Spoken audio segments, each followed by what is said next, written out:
What is going on, everybody, and welcome back to the Rust Belt Football Show. I am here with the one and only Payo Time. I am so excited. It's going to be such a blast. We're going to get into the Rams recap of what happened last year and a little bit of what we're projecting into next year. And Payo Time, how you doing, man? Dude, I am doing so good, Bryce. Thanks for reaching out. Thanks for having me on the show. I took a bit of a break after the Super Bowl making content, so this I'm excited to talk some Rams and talk some football and get back into it. And yeah, I can't think of another person that would be better to do it with than you. So let's I'm let's get honored. into it. Yeah, absolutely. So, first, I want you to just talk to us about you as a Rams fan. Like, how did you get here? What's it been like for you? Just walk us through that. Yeah, so I grew up in Canada, and my dad was a pastor, and we were very much a family that was like go to church on Sunday, come home, watch 9 hours of football together, and it was a lot of fun. And as I kind of grew into an adult, I just became friends with a lot of people. It was always fun to talk football with and watch 9 hours of football together and react. And you have tons of group chats that you're just Yeah. like talking to about fantasy or anything like that. But yeah, for me, I became a Rams fan back in 1999. I was a little kid at the time, and that was the like greatest show on turf era with like Kurt Warner, Marshall Falk, Ricky Prohl, Torrey Holt, Isaac Bruce, Orlando Pace. Like they're just that era was so fun. It literally was the real life version of Madden, Yep. which was a lot of fun. And what was cool is like if the Rams played, the Niners, I could watch that game, and then I could go on Madden and play it pretty Right. pretty similar to how it went. It was a lot of fun. And Marshall Falk was my favorite player growing up. And I just yeah, they were a lot of fun to watch and cheer for. And yeah, I've been a fan of them ever since then. I've I was with them with the highs, and I was with them in the lows. If I had to have a T-shirt that said "I survived the 2009 Rams," I'm sad to say I watched every one of those games. They were one of the worst teams ever, but yeah, still cheered for them, and went through the Jeff Fisher experience, and then they hired the greatest coach in Los Angeles Rams history, Sean McVay, and that's been a lot of fun. It's been a really fun era since 2017. It's been a lot of fun being a Rams fan for sure. Yeah, that's awesome. I remember because that 2017 year was right when I started really getting into football into that deeper level, and starting to look at things in a different way. And yeah, like that season was nuts because then that was the year I think. No, it was the year after that we traded for Khalil Mack, and then there was that crazy game where the Rams go into Chicago, and it's this like big thing. It's like, oh, the Rams offense versus the Bears defense, and the Bears defense actually came out on top. I thought it was destined, and we don't have to talk about how that season ended, but but yeah, Because it's you had Fangio at that time, right? yeah. Yeah, and McVay's always had some issues with Fangio defenses. Okay, yeah. I think every offensive coordinator has issue with Fangio defenses. That guy's just Yeah. on another level. But Yeah. um, yeah, watching him and the way that he's able to orchestrate defenses is just awesome. Like he's the reason that the cover two shell is the base defense right now, which is Yeah. nuts because he pulled it out against Mahomes and it worked. But Yeah. yeah, so just walk me through this season, like going into the season, your expectations and what that felt like in the Rams community going into the year. Yeah, you know what? It's crazy thinking back because going into it, the Rams had Super Bowl expectations. Like that was 100% the expectation. But there was this nervousness around Matthew Stafford's back, and like they had the immortal chamber that like it went viral for a while. And even the Rams left tackle, Alaric Jackson, Yeah, AJ, Canadian. didn't He know that. Yeah, no, I nicknamed him the Great North Wall. He had some like blood clotting issues Mhm. in training camp, and so there was concerns about the Rams left tackle position. But he's had a phenomenal year, in his own right. But so there was like kind of some nervousness about that. But then week one came and they played the Texans, and it wasn't a dominant performance. Like the Rams definitely, I would say, found their stride kind of against the Jaguars later on in the year. But Mhm. like leading up to that, they were a team that was young for the most part. They had a couple of veterans that provided good leadership. But yeah, so like I think back to last offseason, and I was really excited about Kyron Williams getting paid. I was excited about Puka Nakua coming back. They had drafted Terrence Ferguson in the second round I at love tight that end. pick.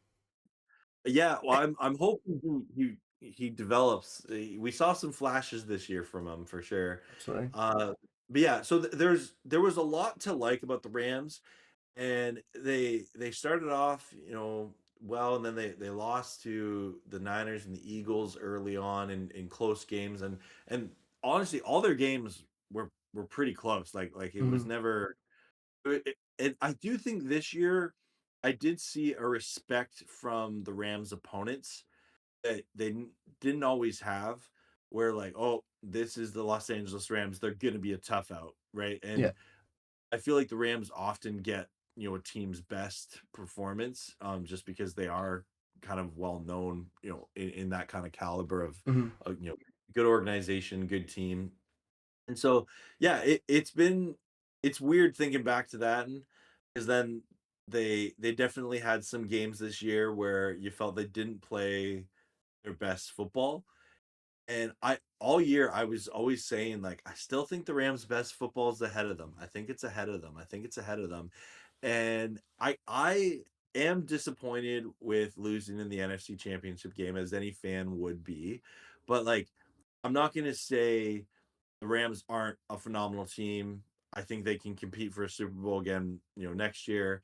It is tough because like 2 years ago, the Rams almost beat Philly. They were shy 14 yards from beating the Eagles, and the Eagles going to win the Super Bowl. And then you look at this year, the Rams were probably like 6 yards away from beating the Seahawks, and then the Seahawks go on to dominate the Super Bowl. And I truly believe if the Rams beat the Seahawks, they would have dominated the Patriots. And it's been a fun season. It's been a fun ride. I will always cheer for the Rams, whether they're the best team in the NFL or the worst team. I get excited for Rams football every single Sunday, and I'm thankful that we get it. But yeah, so anyway, that I was rambling there. But all this to say, it's weird looking at the expectation at the beginning of the season and then falling just short at the end of it. Yeah, it's always tough, right? Because I mean, even like the Bills, like Alex, he knows well, right? He thought it was Super Bowl all the way, and I mean, I maintain that if they'd made the Super Bowl, it would have been a better game, but got to win the games. And to have, I think, if I'm being honest with you, I think my hot takes, every NFC team would have won that Super Bowl. Yeah. I don't think there's an NFC team in the playoffs that would have lost, Yeah. which is saying a lot, right? Like it's just what a crazy playoffs in as a whole. Um, Yeah. and it was probably my favorite playoffs ever, even separate from obviously all the Bears stuff that happened. And my favorite game of all time, watching the Bears beat the Packers in the wild card. But um, yeah, so shifting the focus back a little bit to early on in the season, we've just gone through the free agency and the draft. How are you feeling coming out of that? That's a good question. Really good. I mean, they signed Devonte Adams in free Huge. agency, which you got excited about. I was sad to see Cooper Cup go, especially because he signed with the Seahawks. On a personal level, like I'm happy for him, but like it was tough to see him go because like he was one of my favorite Rams players for a long time. And I still would have loved to see like Cooper Cup, Devonte Adams, and Puka It Nakua. would I have would have been loved nuts. it. I know Cooper Cup. He had some injury concerns that the Rams. I've noticed them as a team. They don't have a lot of desire to take risks with injuries like some other teams do, Mhm. and that's I think Cooper Cup, he had back-to-back years where he was always kind of playing at 80%. And I think the Rams just decided that, you know what, we're ready to move on from Cooper Cup, and there's a debate if they made the right call or not. But all this to say, I I I was excited because they had also signed Puna Ford, who was a huge difference maker Yeah. for them. They signed Nate Landman, who was such a good pickup from Atlanta, and he signed a 1 year prove it deal, and he played so well that during the season they actually extended him. Right. So yeah, free agency. Looking back, the Rams actually crushed free agency last year. Yeah. Come to think of it, and then the draft. They drafted players to develop, and it's tough because going into the draft, they had most of their roster locked in, right? Mhm. Like when I think back to this rookie class, like Terrence Ferguson towards the end of the year, their second round pick did well. Josiah Stewart was a rotational pass rusher for them. They picked up in, I believe, the third round, and he did well. But like a lot of the guys they drafted, they developed, and there's nothing wrong with that, right? Right. Especially if you have a team that's ready to win now, 100%. you're drafting to develop guys behind them so that when they become too expensive, you have plug and play. Right. Uh, I would have liked to see the Rams draft a corner last year. I think every Rams fan out there thought they were going to draft it in the first or second or third round. They didn't, and then literally the entire draft, they didn't draft a single corner, and everyone was like, "What?" And the Rams just they made a call that they were comfortable moving forward with the guys that they kind of already had in house, and probably at times this year that burnt them. Uh, the Rams corners played good, but not elite. And every Rams fan out there really wanted, a true shutdown corner. I know that's easier said than Right. done to find one, but there there were parts of the Rams defense that got picked on by certain teams, and that's what you do in the NFL. Like it's not a new strategy by any means. And so yeah, the Rams, I think they have four corners that are free agents, and I don't expect any of them to come back. Maybe one, in Roger McCreary, just because they traded for him mid-season from the Titans. But yeah, I expect that to be a huge focus of this NFL offseason is the Rams secondary. Yeah, it's gonna be interesting because Emmanuel Forbes had probably his best season as a pro, right? Like don't get me wrong, I'm Yeah, not saying that he was great, no, but he it had his was best season as a absolutely, pro.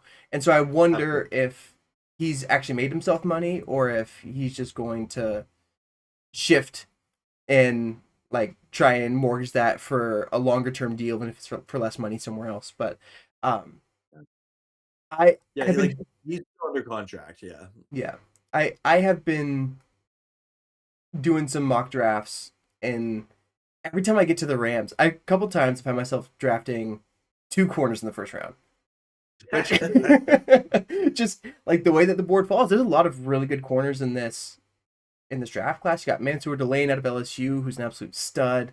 Um, you've got I'm totally blanking on his name. Um, there's a corner out of Tennessee, I believe, that um, didn't play at all this year, but his 2024 tape was out of this world. I can see if I can find it here in a second. And then you've got like Colton Hood, who's going to be really good. Keith Abney has a ton of buzz. Um, it's going to be really interesting to see how they look at it. I do have one question for you. What are the odds that they draft another tight end? Um, that's a good question. I'm thinking probably late round tight end. I could see it. I could see it. Just because they're like Tyler Higbee's a free agent. He had injuries last year. Um, I could also see a scenario where they bring Big Rig back because like the Rams had a lot of production from their tight end room this year, and like They if four love guys 13 personnel. Yeah, it's four guys that had a lot of similar traits. But like you have Terrence Ferguson going into his second year, who you hope to develop. Colby Parkinson had his best year as a pro ever. Absolutely. Davis Allen was a factor, like, and then like Higby was a factor when he was there, but just he was injured a lot of the year. So I honestly, I think just based on this Rams team always wanting to like develop talent, I I I could see a tight end being drafted late. I don't think they'll invest a high pick in a tight end this year because of Terrence Ferguson. It's so interesting to me because we've seen so many times, like the Raiders a few years ago, they drafted Michael Mayer in the second round. And I was sitting here going, I was like, oh, I loved Michael Mayer. I was like, that's sweet. And I'm looking at the landing spots for Bowers that year, and it's like, oh, like, basically anyone but the Raiders in the top 15 are would be a great fit. And then the Raiders draft them. And I was like, Um, oh. And Sean McVay was trying to trade up to draft Brock Bowers that year sure, yeah, too. And he tried to yeah, move up last year to get either Loveland or Warren. yeah. So I do wonder if they're sitting at 13 and they're looking at it and they're seeing Kenyon Sadiq out of Oregon sitting there. It wouldn't be the biggest shock in the world because the Rams are a luxury franchise right now. They can make all the luxury picks they want. Jermon McCoy was the name I was looking for, by the way. Yeah. Absolute stud. But but yeah, that's just something that I'm really interested to see because that could really swing the draft because I don't know how this draft's gonna go. It's Yeah, right. Outside of the first pick, yeah, yeah. trying to figure out who the Bears' targets are going to be has been an interesting challenge because the plus side, there's tons of linebackers and interior linemen on the defensive side of the ball, and that's what the Bears need right now. So that's the nice thing is that there's going to be someone there. It's just who it's going to be, I don't know. Is there anything else you wanted to talk about with this Rams season? Just how you felt about it? I'll say this: like, we're recording this a couple of weeks removed from the season, and it was a blast. I'm gonna always look back fondly on this season, even though it ended in heartbreak. But that's life of a sports fan. Right. I will say one of my favorite games ever, though, it was actually the Rams versus the Jaguars in London. Which is kind of a weird game looking back because the Rams, like, they destroyed the Jaguars. But to me, it was really the game where, like, you saw Terrence Ferguson just come to life. You saw Devonte Adams and Matthew Stafford totally get on the same page, right? Like, he had 3 touchdowns that Yeah. game. Like, it was How just many like of them were inside the 1 yard line? I'm curious. Do you know? I think two of them Yeah. were. Like, two The were. But Devontae like, Adams special this year.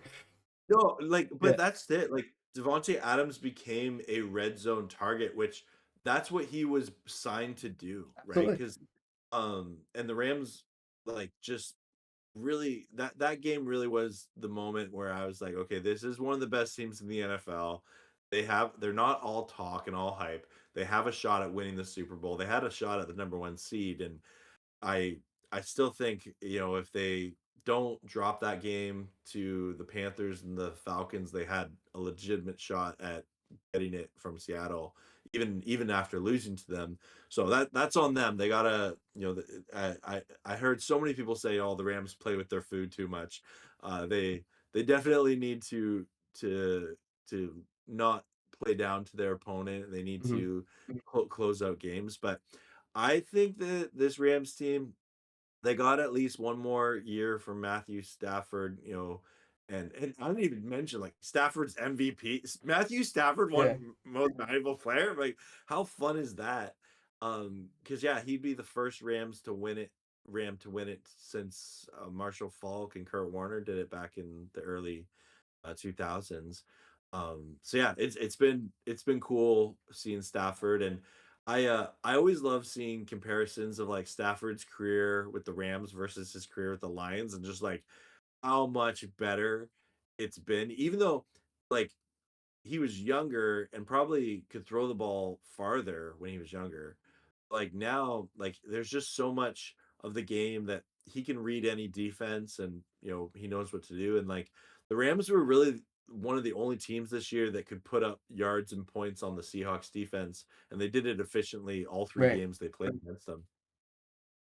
Yeah, it's just so tough to be in that division because like we saw three teams dueling for the one seed, and so all of a sudden, if splitting the series isn't enough, right? Yeah. And it comes down to tiebreakers, and it's been the NFC North for a long time has been like that. The black and blue division.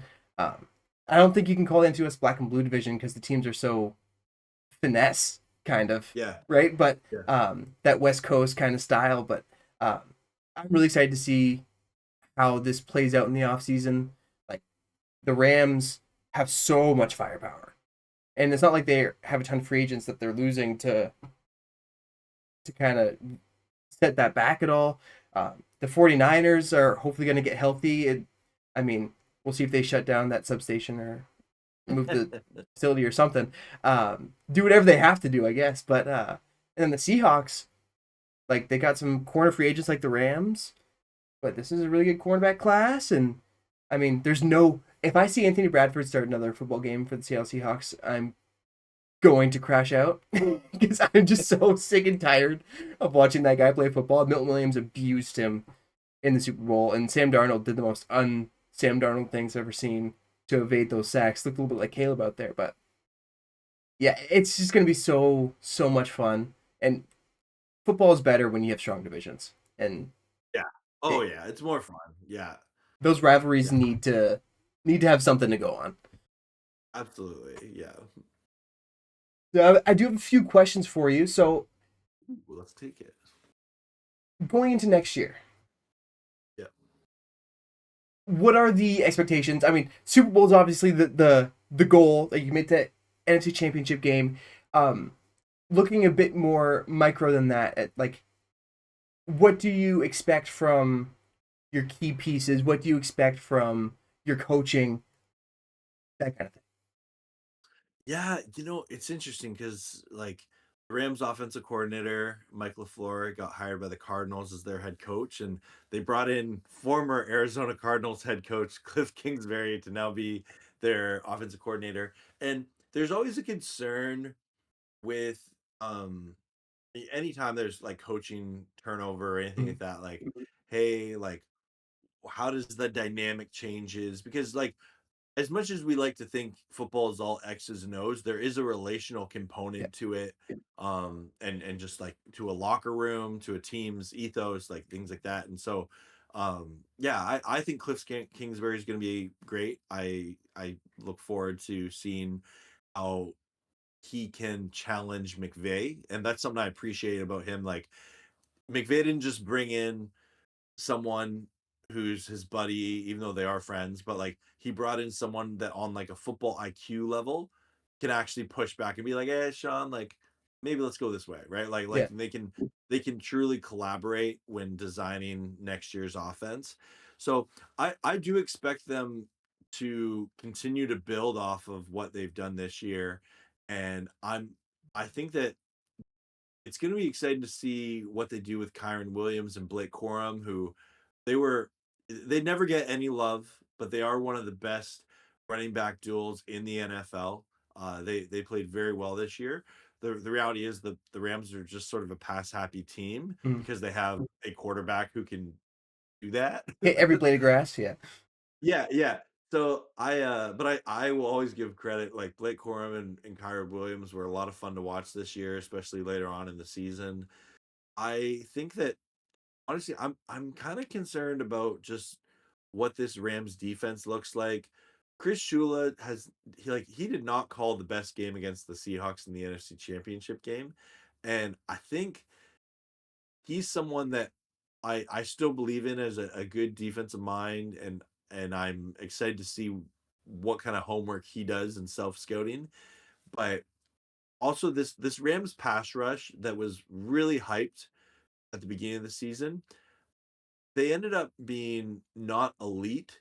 They ended up being good, but not elite. Mm. I think when you got a guy like Jared Verse, when you got a guy like Kobe Turner, Braden Fisk, Byron Young, like Puna Ford, Nate Landman there's something that scheme wise can do a better job of setting them up for success. And I remember thinking like this Rams pass rush has the potential to be the best in the NFL. Yeah. And they were probably the between the 10th and 13th best, somewhere in there. So that is one area that I would love to see the Rams really improve on. Uh, specifically, Jared Verse. I'd like to see him, live up to his potential of being like a Miles Garrett type of player. Yeah. Because he has all that. He's got to work on his technique a bunch this offseason. He can't just, he relies a lot on his natural raw talent, and we need to see Jared Verse take that next step forward. Yeah, that's huge because he's such a good run defender. Like, and I Yeah, love that about edge guys. Like, I love Max Crosby for the same reason of just doesn't quit. Like, yeah, you see a lot of guys. Like Miles Garrett had his best year as a run defender this year, which shocked me to be perfectly honest with you. Like he was about to quit on the team a few months back, and then all of a sudden now he's decided that he's gonna play the run. But um, so many guys will just kind of sit back on a run play. Let the interior guys do their thing. You're paying me for third down. We'll just get to third down and deal yeah, with it there. And I appreciate that Jared Verse doesn't do that. But you're right. He's still young. He needs to take that big jump to really propel him because yeah. he should be a top five guy, right? Like And, he just and should be. I think it totally can happen, but this next year is big for Jared Verse. Yeah, yeah. It's a lot of those young pieces that you had are getting to the point where it's like, okay, we got you as a young piece, but we need you to stop being the young piece. We need you to be the guy, right? And that's always tough because some guys just aren't going to hit. Some guys that you like Nate Landman that you just like throw him in there and all of a sudden, oh, all right, we got a linebacker. Even though the Rams hate linebackers for some reason, which I've never really Well, understood. okay, so Bryce, it's been a long time. Like I think the last, you'll appreciate this. The last linebacker that the Rams gave a second contract to was Alec Ogletree, That's who yeah. ended up going to the Bears, right? Yep. Um, Yep. and so like it's been a minute, and then I thought for sure that if they were gonna re-sign Nate Landman, it wouldn't happen till like this offseason. Mm-hmm. But they signed him towards the end of the season in season. And I'm like, who is this Rams front office? They like linebackers now? Who kidnapped the front office and where did they put them? Right, yeah. Yeah, I'm really curious because this draft, like I said, has a loaded linebacker class, and so like Jacob Rodriguez in the third round is a guy that I'm always seeing, and I'm like, that's a that's a Rams pick. Like that That'd be that cool. that would be a Rams pick right there, and it would really scare me for the sake of the other teams in the NFC West if that was the case. Yeah. No, and honestly, like I have the Rams depth chart in front of me here. I'm looking at it. They do have like Troy Reader is a free agent, and a lot of people, a lot of Ram fans joke that he's the worst player on the Rams, but he keeps coming back, so he must be like a great locker room guy. And like McVay was in like somewhere sunny, and Troy Reader was with him on vacation. You're like, okay, like clearly. So What do you I don't know. know? I don't know if Troy Reader comes back, but like I know they really like Omar Spates. Sean Dolak was an undrafted rookie last year who played well, but I don't know if he comes back. So yeah, there's definitely potential in their linebacking core to continue to improve for sure. Yeah, they always play above their pay grade, which I always Yeah. appreciate. And like Chris Shula, you mentioned him. Do you think his performance in that latter half of the playoffs was a contributing factor to him not getting a job, head coaching job? No, I that's a great question. I think that this head coaching cycle was so insane.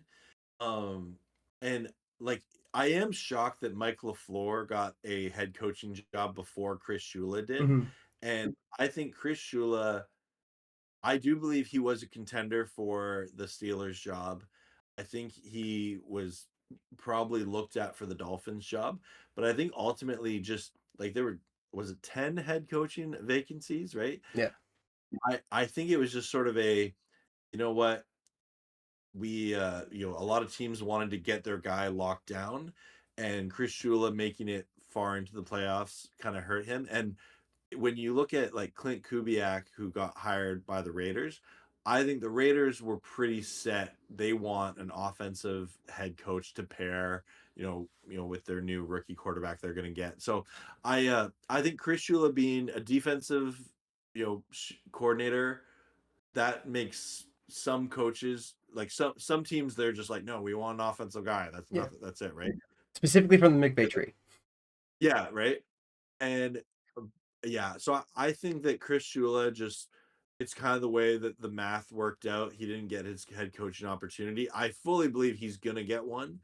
And I'm not. I still think he's a great defense coordinator. I'm not in that camp of like fire him or anything like that. But it's gonna be interesting to see how it all works out. But I am genuinely shocked that Mike LaFleur got a head coaching job before Chris Shula, and it might be because no one really wanted the Cardinals job. I 100% think that's the case.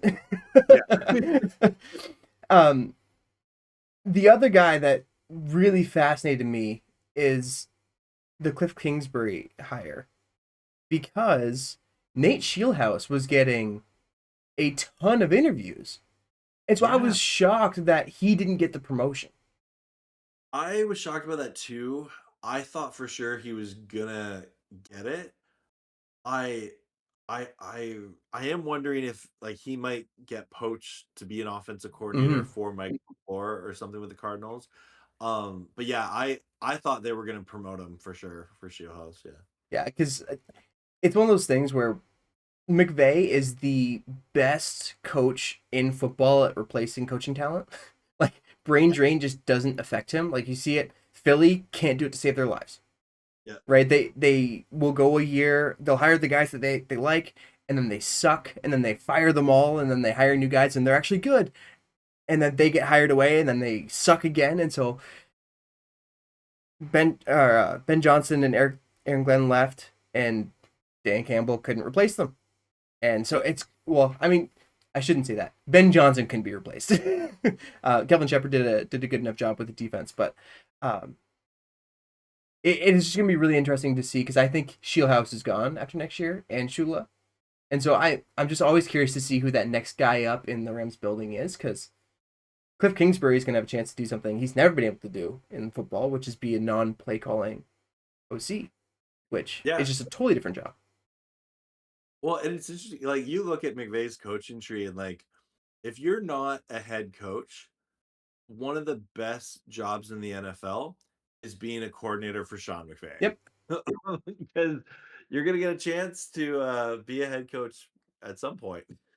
Yeah, I wrote an article a while back on, and now this is 2 seasons ago now, so the numbers are going to be a bit skewed, but I wrote an article and I was looking at how many McVay, Shanahan, like technically Mike Shanahan members of the coaching tree were play callers in the NFL, and it was 80%. Yeah. Like that's insane. That Did you 80%. did you ever listen to the Play Callers podcast by Jordan Rodriguez? No.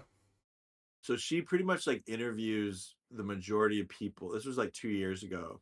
She interviews the majority of people from that coaching tree that like during that like 80% play caller Yeah. stuff.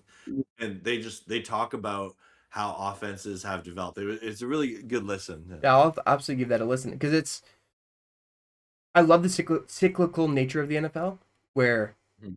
like we had the 5,000 yard passing seasons, and now we're getting back to, oh shoot, defenses have adapted. Now we need to run the ball, and running backs are getting Yeah. value again. And I just love the punch counterpunch aspect of it, and the coaching hires and how teams manage that are a key element of that.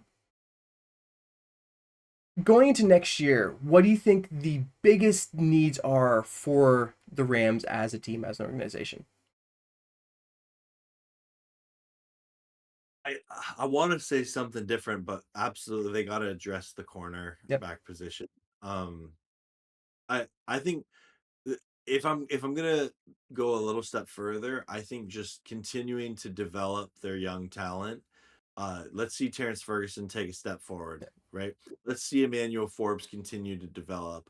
If they bring back Roger McCreary, love to see him develop at the cornerback position. But I would like to see them, like, as much as I cheer for like Kobe Durant and like Darius Williams, it's time to move off those guys. Yeah, They're yeah, free agents, and if the Rams do bring them back, I'll I'll be a little concerned. I'll be a little concerned because they're like there's not really a reason to. right. Unless I guess if I'm gonna play devil's advocate, it would be if you don't think if you draft a guy like Jamon McCoy at 13 Yeah. and you're a little bit concerned about whether he's going to be fully ready to go for the beginning of the season, maybe you bring a couple of those guys back. But I don't know. It's a tough spot to be in. Yeah, like I honestly think I'm at a point now where like a lot of those guys are veteran cornerbacks. They've had their opportunity to make it in the NFL, and they'll get picked up by someone. Yeah, Like they're still like they're not ready for retirement, and they might be good depth guys, but like I yeah I don't want to see Kobe Durant and Darius Williams as like the starting cornerbacks for the Los Angeles Rams week 1 next year. you mean you don't want Kobe Durant 1-on-1 against JSN twice a year? Yeah, no, Oh, okay. that I prefer to never see that again in my life. Yeah. So obviously, there's been a ton of changes this season around the special teams unit as a whole. Like, we're gonna I'm talk. sorry. I have to bring it up. It has to be discussed. Yeah, Do you think they have done enough at this point to address it? Bryce. So it's been truly a 3-year struggle with special teams. Um, it got 3 years ago. The Rams had a historically like bad special teams. Like I think I saw like a stat that in 2023 the Rams had like the 6th worst statistical special teams in NFL history. Like they were so bad. And so then Chase Blackburn comes in and it improved. It improved. They went from like the worst in the league to like bottom half but towards like half. Mm-hmm. And then this year again, like especially at the beginning of the year, it was so bad, man. Like that like I got nervous. I forget. Oh, you're bringing back trauma, Bryce. I'm I sorry. no, I forgot like how nervous I was for the Rams to kick like an extra point, right? Like it's just so frustrating. They moved off of their long snapper mid-season. They brought back Jake McQuaid at the age of 38. Uh, who for the record, shout out Jake McQuaid, played really well. Yeah. Like when they brought him in. They got the thicker kicker Harrison Mevis, who played well. He only missed one kick all year, and it was a tough kick in weather. And he was pretty consistent. They didn't put Mevis in a lot of situations where he had to make like a 50-yarder or something, but like Mevis, I hope they bring Mevis back. He played well enough. He deserves that opportunity. Um, and yeah, they fired their special teams coordinator mid-season, not even mid-season, like towards I think it was like week 16 or 17 they Mm-hmm. fired their no it was week 15 maybe Yeah. they fired Jake Blackburn. And yeah, so I think that they hired Bubba as their new special teams coordinator. He was with the Browns, and I know a lot of Browns fans are like, "Oh, good riddance" and things like that. But if you actually look at his track record prior to that with the Colts, he had some really strong special teams units.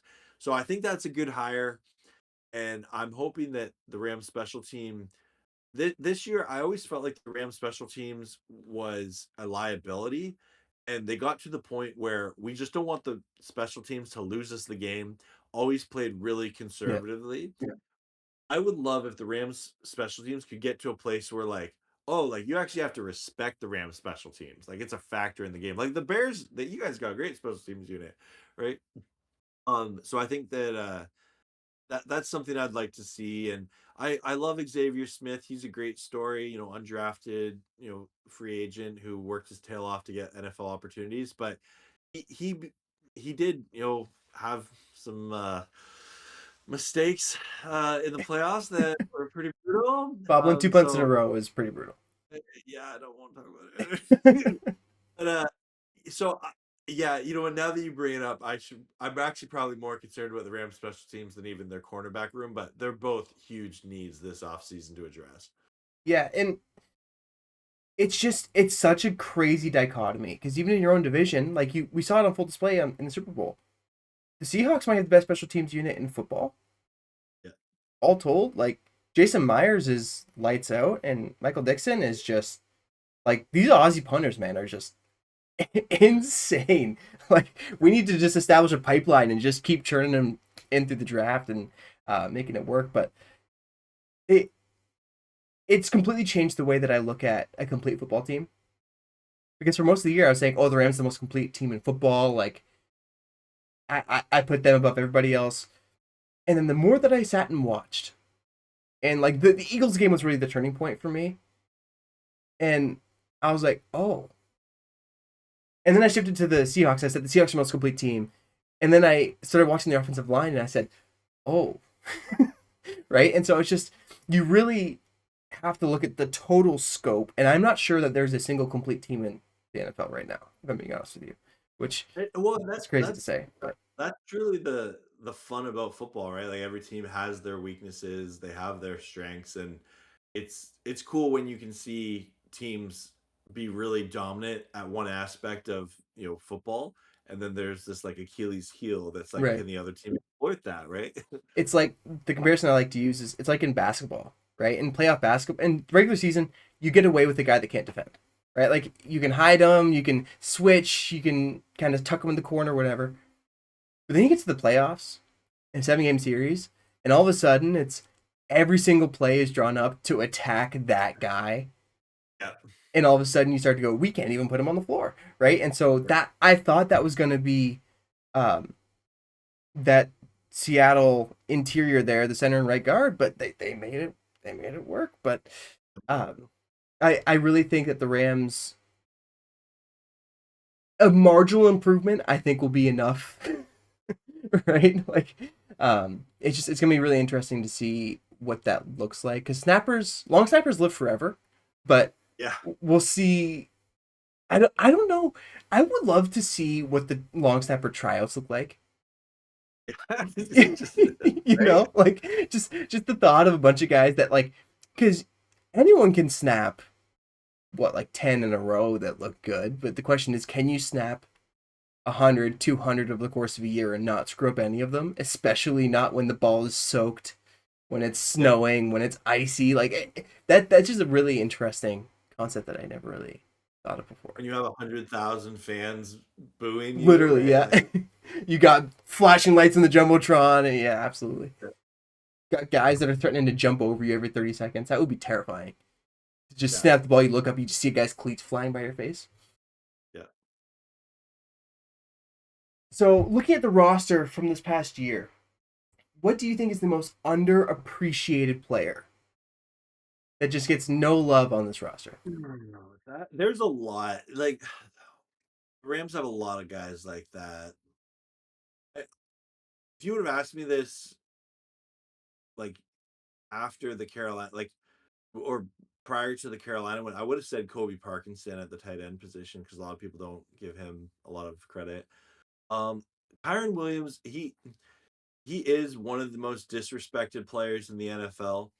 And I think it's this type of thing where like Kyron Williams is a really good running back.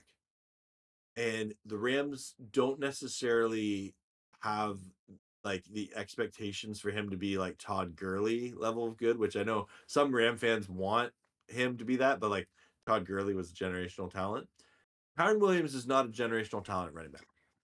He is a really good running back though. And I know Blake Corum, I think Blake Corum is also, a different style of running back than Kyron Williams, but they have some skill sets that are transferable to each other, and I like them as a 1-2 punch for sure. Mhm.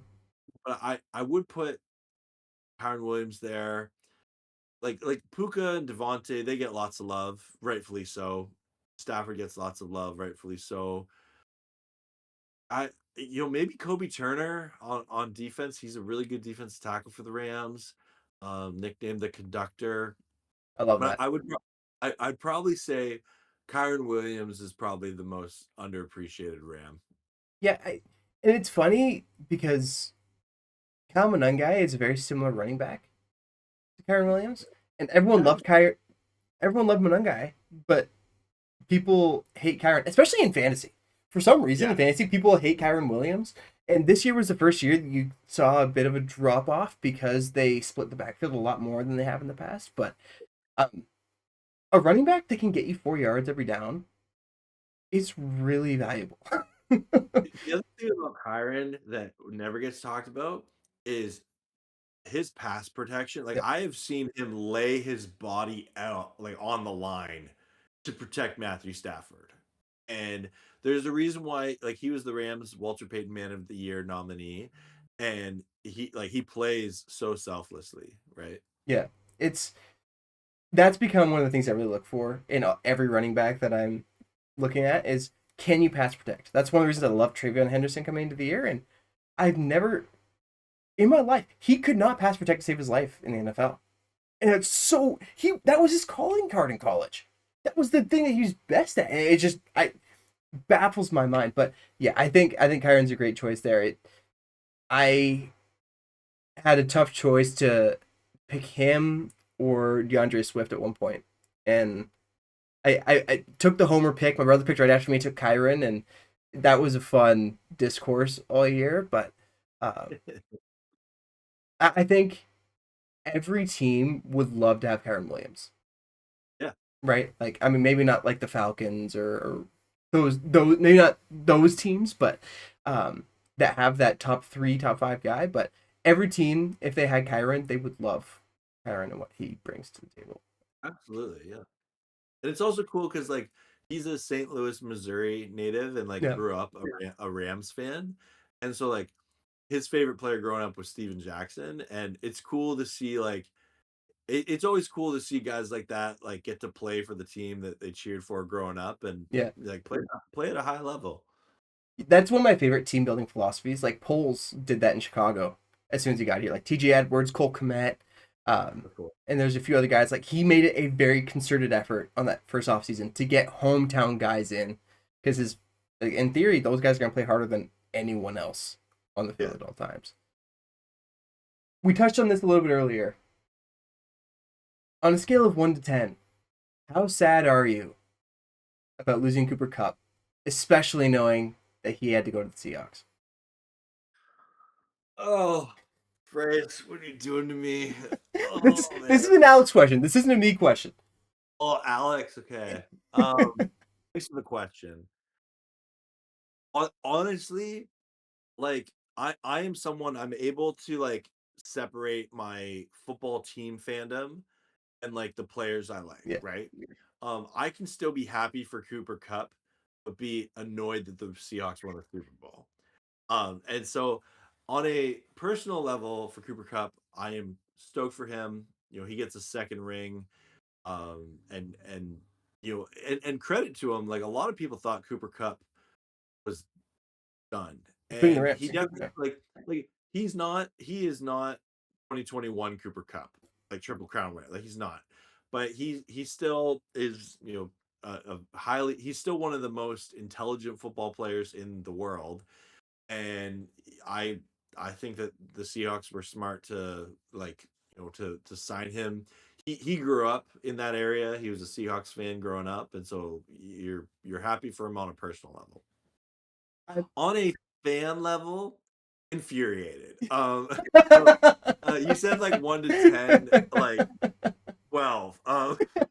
But yeah, no, I would have loved to have seen Puka, Vontae Adams, and Cup all together. Like that would have been so cool. It like I there was a brief period of time where that was a realistic possibility last offseason. And then it became quite apparent that the Rams were going to move off of Cooper Cup. And I just, yeah, I wish that would have happened. And I don't know if you saw this. I saw a report that they were actually telling teams around the league to lowball Cup. Okay, so I have issue with that Okay, report. all right. I saw that. I First off, why does that come out now? Right? What like why does that come out now? And there's always like two or more sides to every story. And the Rams, because they are a well-ran organization, their side will never become known to the public. We do not know what actually happened. That could have been interpreted as like, oh yeah, they were like actively telling other teams to like not sign him or something like that. If the Rams had legitimate injury concerns for Cup, they would have that difficult conversation. And I truly believe that's why they moved off him, right? Yeah, Just like they love him as a player, they love him as a person, but the injury concerns were there. Cup has every right to be like, thanks for voicing your concerns. I still want to play football.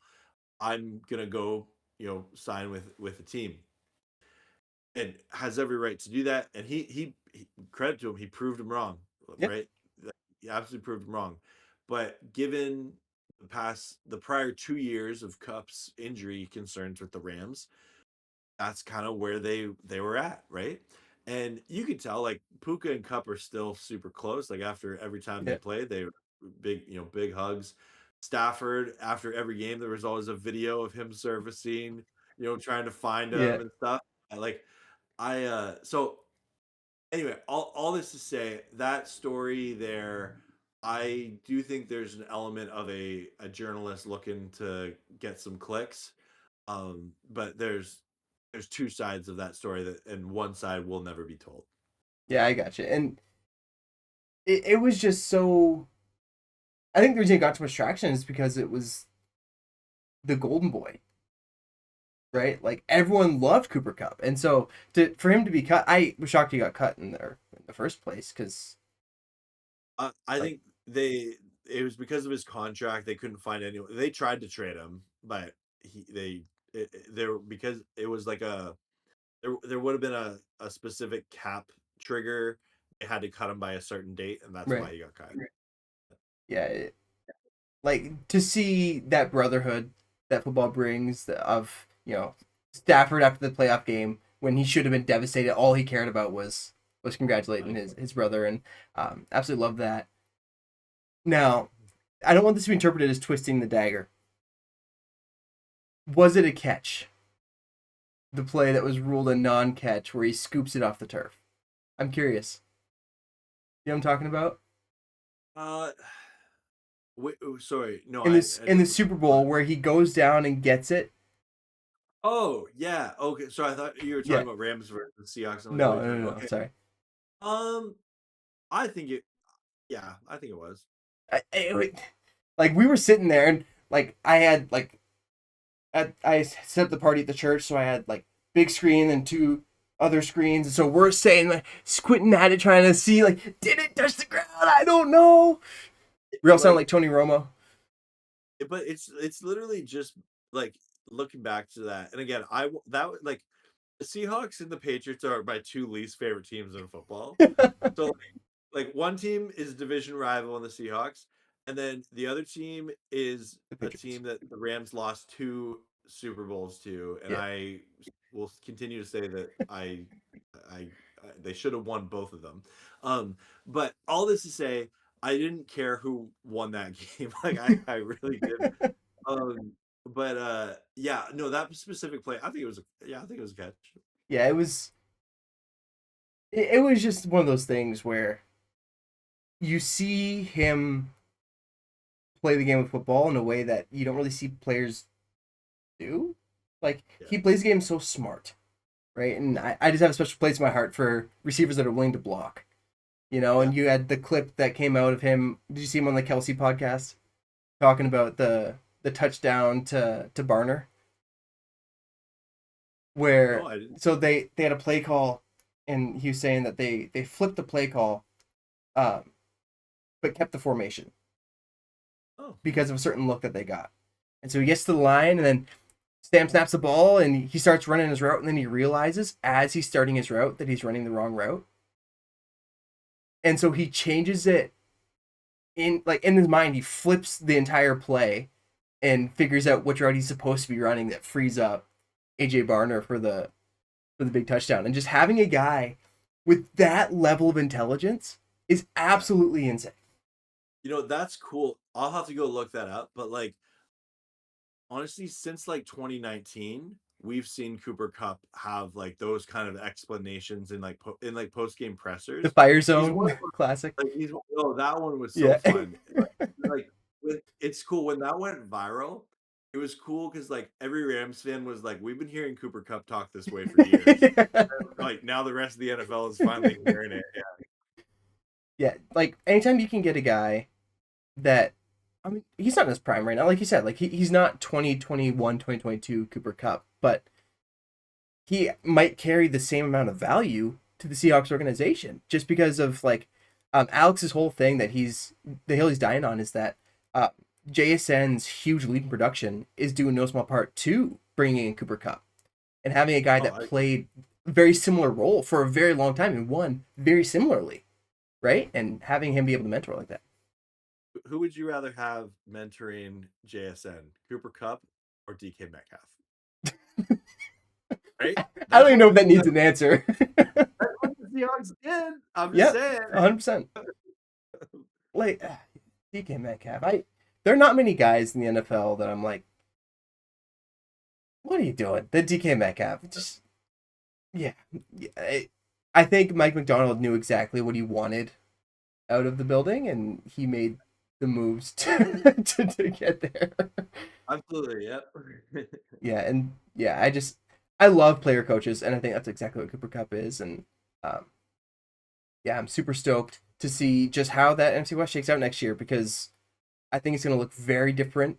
Um, the bottom will look the same, I think, if I'm gonna put it delicately. But other than that, everything's up for grabs. Yep. So as we look to wrap up here, is there anything else that you want to talk about in regards to like potential free agents you want to look at, draft targets, anything like that, as we get into this first big stage of the offseason? So the Rams, they have a lot of cap space. They have 40 right now, 46.4 million in cap. They they need to spend some money. And so I'm excited to see what they do in free agency. And the fact that they have two first round draft picks, I know a lot of people think they're just going to trade them away, which they might. And honestly, like if they could get a really top tier corner in a trade, I'm okay if the Rams want to pull a Jalen Ramsey type of trade again, do it. So yeah, I think the Rams are a team that are so close to winning the Super Bowl for the past two seasons. Just they got to make those moves to get over the hump. And with Stafford coming back, I love that he said he's coming back in his MVP speech. I thought Yeah. that was so awesome. With him coming back, figure out the finances along the way, but have a go all in year. This is absolutely the season to do it. You have so many players in their prime. You have a quarterback you can trust to win the Super Bowl. Go win another ring. Go do it. So I'm curious because they have those two first round picks. Do you think there's a world they draft Ty Simpson? Yeah, so I saw that article come out that the Rams really like Ty Simpson a lot. I'm not convinced they will use a first round pick on a quarterback right now. Um, there I stand by what was said from Jordan Rodriguez last year. Sean McVay has never really shown a desire to develop a young quarterback. That's true. And though he did develop Jared Goff really well, He inherited there's a him. Yeah. reason why he moved off of Jared Right. Goff, right? He was tired of developing, right? And so I think it's possible they would draft a guy like Ty Simpson, but I I don't think the Rams given that Stafford's coming back, like I think they like Jimmy Garoppolo as a backup and Stetson Bennett as kind of your third string, and I, I don't see them changing that up. So in in an imaginary world, right, where they do draft Ty Simpson, do you think that his perspective changes because he's not having to develop him to play right away? That's a good question. Potentially, yeah, yeah. I also think that every off season, like, and I mean every off season since the Rams traded for Stafford, there's always a storyline of all the Rams like this quarterback Right. in the draft. Like that, that's every single year, right? Like, um, oh, why am I blanking on his name? Drafted by the Dolphins, seventh round. Not Will Howard. Played. Quinn Ewers. No, 20 years, yeah. Last year, the amount of draft hype that the Rams loved Quentin Ewers, and then like they didn't pick him, right? Right. Like, so I just feel like that's an easy news article where like you have a team that has an aging quarterback. They eventually do need to replace him. Hey, let's write an article about someone in this year's draft, and it could be that the Rams really do like him, but it doesn't mean they're going to draft him.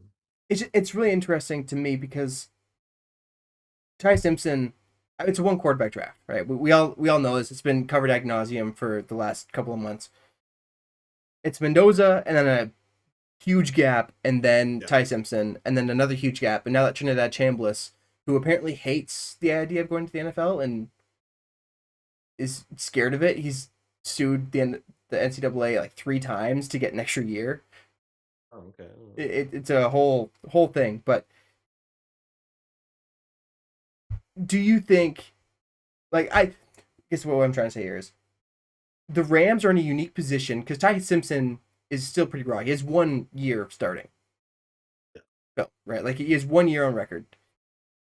So the Rams are in a unique position to be able to take advantage of sitting him for a time and also take the pick. Would you, if you're trying to replace Stafford in the draft, which obviously they don't have to, like maybe they take a swing at Kyler if he signs a 1 year deal somewhere or something like that, but no, no, just There's other options other than Kyle, right? he's the best option right now. But I'm not high on Kyler, but it's he's the most proven option. I'll put it that way. Fair. Um, would you rather take a swing on a guy now like Ty Simpson, who could be good, we don't really know, or would you rather just trade 13 and try and get another dice roll at a loaded quarterback class next year? Yeah, I probably yeah. Like I think that uh, if the Rams draft a quarterback to develop this year, I'm cool with it. Absolutely. Like they have a pretty like they're not a roster with a ton of holes Right. on it, right?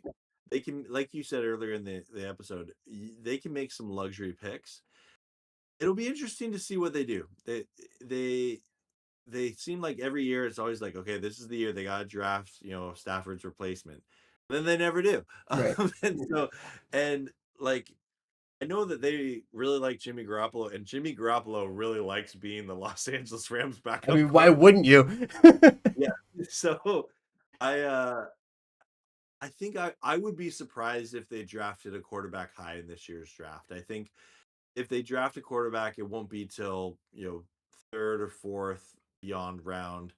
I think that they think they need to make some moves to go win the Super Bowl this year, and they don't have many holes, but there's other options they could do rather than draft a quarterback to develop. Yeah, that's a good point. I'm very intrigued to see how the quarterback market shakes out because obviously Malik Willis is kind of the belle of the ball, Hmm. right? And so we have that interesting wrinkle, and I am just thrilled that he's no longer going to be a Green Bay Packer, um, so that I can actually cheer for him because I did like him coming out of Liberty, and um, he was raw, and Tennessee was kind of a dumpster fire when he went there, but and so it, what's gonna happen with Kyler, and Aaron Rodgers, is he going to go back to the Steelers, which would be the funniest thing ever. After Yep. they hire Mike Mike McCarthy. McCarthy, and I thought for sure they're going to hire Chris Shula. To be honest with you, I thought it was a lock. I thought Oh, I did too. Yeah. a Rooney hiring a Shula, like that's just poetry right there. Like just write it in stone. But no, they went with a guy that's going to get them to 9-8 again for 3 years, and then bought him out. And it'll be interesting to see. But thank you so much for coming on. Is there any last tidbits, any last notes you wanna throw out there? No, thanks so much. This was a fun conversation, Bryce, and blessings on you and Alex as you guys make good football content. It's a lot of Appreciate you. fun. And yeah, anything feel free to send this my way, and I'll happy to share with my subscribers. And Absolutely. make sure you like and subscribe if you're watching. Thanks for hanging out with us, and let us know your thoughts in the comments below. And absolutely, and anyone, if you're not familiar with Payo Time, go and give him a subscribe, give him a like. Awesome Rams content over there. He's the reason that I'm doing this, and so it's just been such a blast. And yeah, thank you so much for coming on, and we'll see you later. Sure. Thanks, Bryce.